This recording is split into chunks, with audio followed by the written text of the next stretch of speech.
ಭಗವದ್ಗೀತೆಯಲ್ಲಿ ಕೃಷ್ಣ ಏನು ಹೇಳಿದ್ದಾನೆ? ನಮ್ಮ ಆತ್ಮವನ್ನು ನಾವೇ ಉದ್ಧಾರ ಮಾಡ್ಕೋಬೇಕು.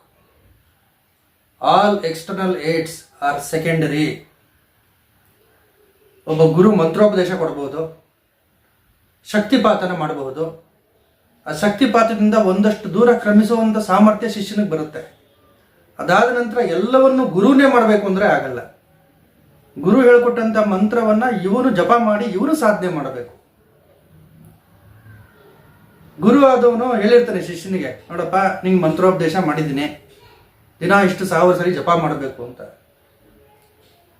ಶಿಷ್ಯ ಆದವನು ಗುರು ನನಗೆ ಮುಕ್ತಿ ಕೊಡ್ತಾನೆ, ನಾನೇನು ಮಾಡೋಷ್ಟಿಲ್ಲ, ನಾನು ಆರಾಮಾಗಿ ತಿಂದುಂಡು ಮಲ್ಕೊಂಡಿರ್ತೀನಿ ಅಂತ ಹೇಳಿದ್ರೆ ಆಗಲ್ಲ. ಗುರು ಒಂದು ಮಾರ್ಗವನ್ನು ತೋರಿಸ್ಕೊಟ್ಟಿರ್ತಾನೆ, ಆ ಮಾರ್ಗದಲ್ಲಿ ನೀನು ಸಾಗಬೇಕು, ಸಾಧನೆನ ಮೈನೇ ಮಾಡಬೇಕು. ಗುರು ಆದನು ತನ್ನ ತಪಸ್ಸನ್ನ ದಾರಿ ಎರಿಬಹುದು ಶಿಷ್ಯನಿಗೋಸ್ಕರ. ಅದು ಒಂದು ಹಂತದವರೆಗೆ ಶಿಷ್ಯನ ಕರ್ಕೊಂಡು ಹೋಗುತ್ತೆ. ಅದಾದ ಮೇಲೆ ಶಿಷ್ಯನೇ ಸಾಧನೆ ಮಾಡಬೇಕು. ನಮ್ಮ ಅಂತರಾತ್ಮ ಅನ್ನೋದು ಪ್ರತಿ ಕ್ಷಣ ಒಂದೊಂದು ಕೆಟ್ಟ ಕೆಲಸ ಮಾಡುವಾಗಲೂ ನಮ್ಮನ್ನ ಎಚ್ಚರಿಸ್ತಲೇ ಇರುತ್ತೆ. ಆ ಅಂತರಾತ್ಮದ ನುಡಿಗೆ ನಾವು ಹೋಗೊಡಬೇಕು. ಭಗವದ್ಗೀತೆಯಲ್ಲಿ ಕೃಷ್ಣ ಇದನ್ನ ಹೇಳಿದ್ದಾನೆ. ಅಂದ್ರೆ ಏನಪ್ಪಾ ಅಂತ ಹೇಳಿದ್ರೆ, ನಾವುಗಳು ದೂಷಣೆ ಮಾಡೋದಕ್ಕೆ ಪ್ರಾರಂಭ ಮಾಡ್ತೀವಿ. ನಾವುಗಳು ನಮ್ಮ ಅವನತಿಗೆ, ನಮ್ಮ ಉದ್ಧಾರಕ್ಕೆ, ಮನುಷ್ಯನ ಅವನತಿಗೂ ಅವನೇ ಕಾರಣ, ಮನುಷ್ಯನ ಉದ್ಧಾರಕ್ಕೂ ಅವನೇ ಕಾರಣ. ಇಲ್ಲಿ ಉದ್ಧಾರ ಅಂತ ಹೇಳಿದ್ರೆ ಕೇವಲ ಲೌಕಿಕದ ಉದ್ಧಾರ ಅಲ್ಲ, ಪಾರಮಾರ್ಥಿಕ ಉದ್ಧಾರನೂ ಇದೆ. ಇಲ್ಲಿ ಎರಡಕ್ಕೂ ಅನ್ವಯ ಆಗುತ್ತೆ ಭಗವದ್ಗೀತೆಯ ಶ್ಲೋಕ. ಅಂದ್ರೆ ಮನುಷ್ಯ ಹಾಳಾಗೋದಕ್ಕೂ ಅವನೇ ಕಾರಣ, ಮನುಷ್ಯ ಉದ್ಧಾರ ಆಗೋದಕ್ಕೂ ಅವನೇ ಕಾರಣ. ನಾವುಗಳು ಬ್ಲೇಮ್ ಮಾಡ್ತಾ ಹೋಗ್ತೀವಿ. ಅಯ್ಯೋ ಅವ್ರು ಹೀಗೆ ಮಾಡಿಬಿಟ್ರು, ಅಲ್ಲಿ ಹೀಗಾಗೋಯ್ತು, ನಮ್ಮ ಚಿಕ್ಕ ವಯಸ್ಸಲ್ಲಿ ನಮಗೆ ನಮ್ಮ ತಂದೆ ತಾಯಿಗಳು ಈ ರೀತಿ ಮಾಡಿದರೆ ಇವತ್ತು ನಾವು ಚೆನ್ನಾಗಿರ್ತಿದ್ವಿ. ಈ ದೂರಿನ ಪಟ್ಟಿ ಬೆಳಿತಾನೇ ಹೋಗುತ್ತೆ. ಆದರೆ ವಾಸ್ತವಾಂಶ ಏನಪ್ಪಾ ಅಂತ ಹೇಳಿದ್ರೆ ಎರಡೂ ಅಲ್ಲ. ನೀನು ಮಾಡಿರ್ತಕ್ಕಂಥ ಕರ್ಮ, ಓ ಜನ್ಮದ ಕರ್ಮ, ಈ ಜನ್ಮದ ಕರ್ಮ, ನೀನು ಆಯ್ಕೆ ಮಾಡ್ಕೊಳ್ಳುವಂಥ ಮಾರ್ಗ, ಇದೇ ನಿನ್ನ ಭವಿಷ್ಯನ ನಿರ್ಧಾರ ಮಾಡೋದು. ಆ ಬುದ್ಧಿ ಸ್ವಾತಂತ್ರ್ಯನ ಭಗವಂತ ಪ್ರತಿಯೊಬ್ಬರಿಗೂ ಕೊಟ್ಟಿರ್ತಾನೆ.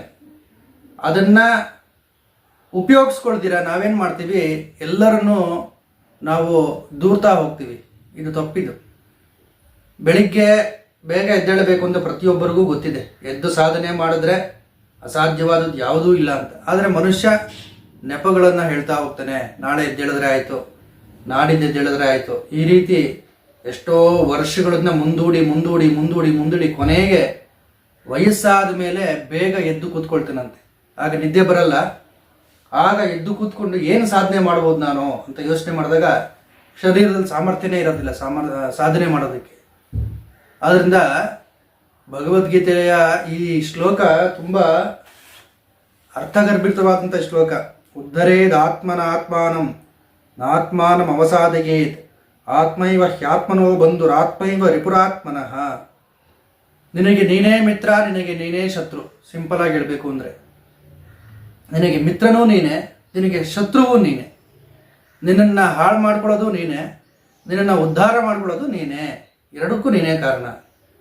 ಒಂದು ಸಿಗರೇಟ್ ಸೇದಬೇಕಾದ್ರೆ ಮನುಷ್ಯನಿಗೆ ಅಂತರಾತ್ಮ ಹುಡುಕ್ತಾ ಇರುತ್ತೆ, ಬೇಡ ಇದು ಮುಂದೆ ಕ್ಯಾನ್ಸರ್ನ ತರಬಹುದು ಅಂತ. ಅಂತರಾತ್ಮದ ನುಡಿಗೆ ಅವನು ಹೋಗೊಡೋದಿಲ್ಲ. ದಿನಕ್ಕೆ 2 ಸೇದಿದ್ರೆ ಏನಾಗುತ್ತೆ? ಎಷ್ಟು ಜನ ಸೇರ್ತಲ್ಲ, ಎಷ್ಟು ಜನ ಬದುಕಿಲ್ಲ 90 ವರ್ಷ. ಬೇರೆ ಇನ್ನೊಬ್ಬ ಸ್ನೇಹಿತ ಹೇಳ್ತಾನೆ, ಆ ಮುದುಕ ನಮ್ಮ ಹಳ್ಳಿನಲ್ಲಿ 90 ವರ್ಷ ಇವಾಗಲೂ ಬಿಡಿ ಸೇರ್ತಾನೆ ಅಂತ. ಈ ರೀತಿ ಯಾವುದೋ ಅದೊಂಥರ ಸ್ಪೆಷಲ್ ಕೇಸ್ ಅಂತ. ಎಲ್ಲದಕ್ಕೂ ಅನ್ವಯಿಸಲ್ಲ. ಒಂದು ಸ್ಪೆಷಲ್ ಕೇಸಸ್ಸಲ್ಲಿ ಯಾರೋ ಒಬ್ಬರು ಸರ್ವೈವ್ ಆಗಿರ್ತಾರೆ. ಆ ಉದಾಹರಣೆ ಇಟ್ಕೊಂಡು ಇಲ್ಲ ಅವರು ಇದ್ದಾರಲ್ಲ, ಅವ್ರಿಗೇನು ಆಗಿಲ್ವಲ್ಲ, ಆ ಅಂತರಾತ್ಮದ ನುಡಿಗೆ ಅವನು ಹೋಗೊಡೋದಿಲ್ಲ. ಅವನನ್ನು ಅವನೇ ಹಾಳು ಮಾಡ್ಕೊಳ್ತಿರ್ತಾನೆ.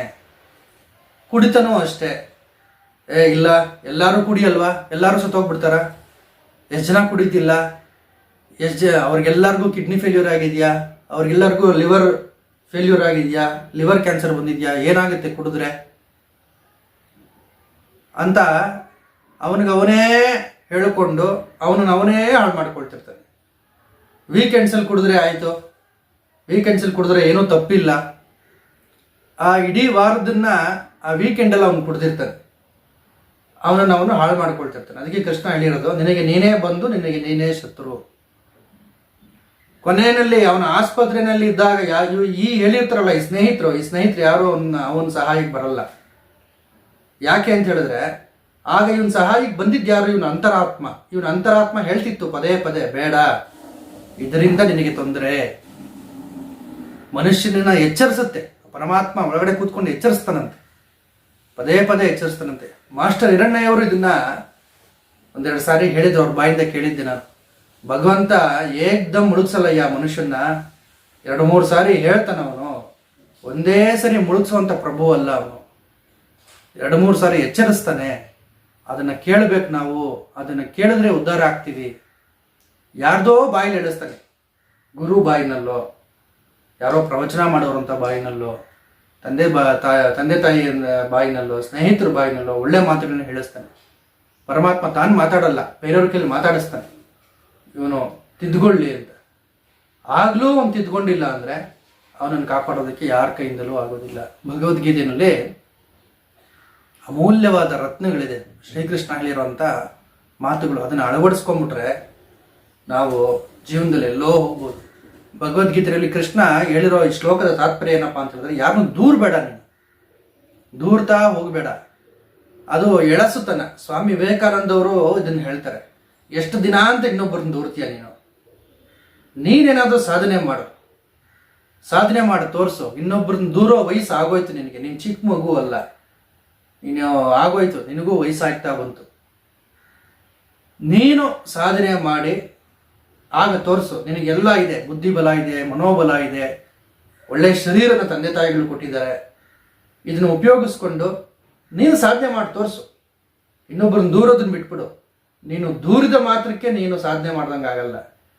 ಇವಾಗ ನಾವು ಈ ಅರಳಿಕಟ್ಟೆಗಳಲ್ಲಿ ನೋಡ್ತಾ ಇರ್ತೀವಿ, ಸರ್ವೇ ಸಾಧಾರಣ ಕೂತ್ಕೊಂಡು ಡೆಲ್ಲಿವರೆಗೂ ರಾಜಕಾರಣ ಮಾತಾಡ್ತಿರ್ತಾರೆ, ಸಮಯನ ಹಾಳು ಮಾಡ್ತಿರ್ತಾರೆ ಕೂತ್ಕೊಂಡು.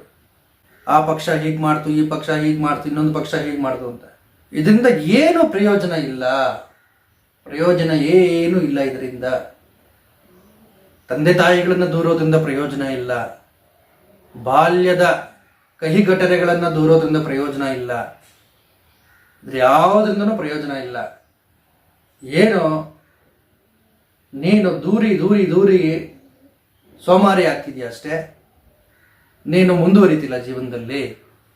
ಇನ್ನೊಬ್ಬರನ್ನ ದೂರದಲ್ಲೇ ನಿನ್ನ ಕಾಲಹರಣ ಆಗ್ತಿದೆ. ಆ ದೂರೋದನ್ನ ಬಿಟ್ಟು ಸಾಧನೆಯ ಮಾರ್ಗವನ್ನ ಹಿಡಿ. ಬಂಧುರಾತ್ಮಾತ್ಮನಸ್ತಸ್ಯ ಏನಾತ್ಮೈವಾತ್ಮನಾಜಿತಃ ಅನಾತ್ಮನಸ್ತು ಶತ್ರುತ್ವೇ ವರ್ತೇತಾತ್ಮೈವ ಶತ್ರುವತ್. ಯಾವಾಗ ನಿನ್ನ ಮನಸ್ಸು ನಿನ್ನ ಮಾತು ಕೇಳೋದಿಲ್ವೋ ಆಗ ಆ ಮನಸ್ಸೇ ನಿನಗೆ ಶತ್ರು. ಯಾವಾಗ ದೇಹ ನಿನ್ನ ಮಾತು ಕೇಳೋದಿಲ್ವೋ ಆ ದೇಹನೇ ನಿನಗೆ ಶತ್ರು. ನಿನ್ನ ಮನಸ್ಸು ನಿನ್ನ ಮಾತು ಕೇಳ್ತಾ ಇಲ್ಲ, ನಿನ್ನ ಬುದ್ಧಿ ನಿನ್ನ ಮಾತು ಕೇಳ್ತಾ ಇಲ್ಲ, ನಿನ್ನ ದೇಹ ನಿನ್ನ ಮಾತು ಕೇಳ್ತಾ ಇಲ್ಲ. ಮತ್ತೆ how do you expect the world to listen to your words? ಜಗತ್ತು ನಿನ್ನ ಮಾತು ಕೇಳಬೇಕು ಅಂತ ಹೇಗೆ ಅಪೇಕ್ಷೆ ಪಡ್ತೀಯ ನೀನು? ನಿನ್ನ ಮನಸ್ಸೇ ನಿನ್ನ ಮಾತು ಕೇಳ್ತಿಲ್ಲ. ಅದನ್ನು ಹೇಳ್ತೇನೆ ಕೃಷ್ಣ, ನಿನ್ನ ಮನಸ್ಸೇ ನಿನ್ನ ಮಾತನ್ನು ಕೇಳ್ತಿಲ್ಲ. ಯಾರ ಮನಸ್ಸು ಯಾವಾಗ ಮನಸ್ಸು ನಮ್ಮ ಮಾತನ್ನು ಕೇಳುತ್ತೋ ಆ ಮನಸ್ಸು ನಮಗೆ ಬಂಧು. ಯಾರು ಮನಸ್ಸಿನ ಮೇಲೆ ಶರೀರದ ಮೇಲೆ ನಿಯಂತ್ರಣ ತಗೊಂಡಿದ್ದಾರೆ ಅವನಿಗೆ ಆ ಶರೀರ ಮನಸ್ಸು ಇವೆರಡೂ ಬಂಧುಗಳು. ಅವನೇ ಬಂಧು. ಅವಾಗ ಯಾವಾಗ ನಮ್ಮ ಮನಸ್ಸು ಬುದ್ಧಿ ಶರೀರ ನಮ್ಮ ಮಾತು ಕೇಳೋದಿಲ್ವೋ ಅವಾಗ ಆತನಿಗೆ ಅವನೇ ಶತ್ರು. ಇದನ್ನ ಹೇಳಿದ್ದಾನೆ. ಅಂದ್ರೆ ಇಲ್ಲಿ ಕೃಷ್ಣ ಹೇಳಿರೋದು, ನಿಯಂತ್ರಣ ತಗೋ, ನಿನ್ನ ಬುದ್ಧಿ ಮೇಲೆ ಹತೋಟಿ ಇಟ್ಕೋ, ಮನಸ್ಸಿನ ಮೇಲೆ ನಿಯಂತ್ರಣ ಇಟ್ಕೋ, ನಿನ್ನ ಶರೀರದ ಮೇಲೆ ನಿಯಂತ್ರಣ ಇಟ್ಕೋ, ಅದನ್ನು ಬಿಟ್ಬಿಡ್ಬೇಡ.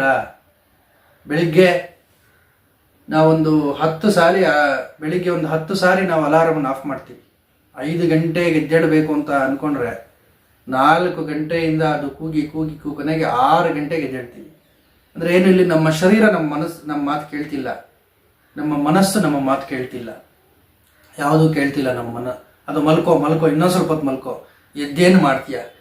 ಎದ್ದು ಸಾಧನೆ ಮಾಡಿರೋರು ಯಾರು ಉದ್ಧಾರ ಆಗಿದ್ದಾರೆ? ಮಲ್ಕೋ 7 ಗಂಟೆ 8 ಗಂಟೆ ಮಲ್ಕೋ, ರಾತ್ರಿ ಮಾಡೋಣ ಕೆಲಸ ಅನ್ನತ್ತೆ. ಆಗ ಅದರ ಮಾತನ್ನ ಕೇಳದೆ ಯಾರು ಧೀರನಾಗ್ತಾನೆ ಅವನೇ ಧೀರ. ಅಂದರೆ ಭಗವದ್ಗೀತೆಯ ವ್ಯಾಖ್ಯಾನದಲ್ಲಿ ಏನಪ್ಪಾ ಅಂತ ಹೇಳಿದ್ರೆ, ಮನಸ್ಸನ್ನು ಯಾರು ಗೆದ್ದಿರ್ತಾನೋ ಅವನೇ ಧೀರ. ಧೀರತ್ವದ ಪರಿಕಲ್ಪನೆ ಭಗವದ್ಗೀತೆ ಪ್ರಕಾರ ಇದು. ಆದ್ದರಿಂದ ಆತ್ಮ ಸಂಯಮ ಯೋಗ ಭಗವದ್ಗೀತೆಯಲ್ಲಿ ಬಹಳ ಚೆನ್ನಾಗಿ ಈ ವಿಚಾರಗಳನ್ನೆಲ್ಲ ಹೇಳಿದ್ದಾರೆ.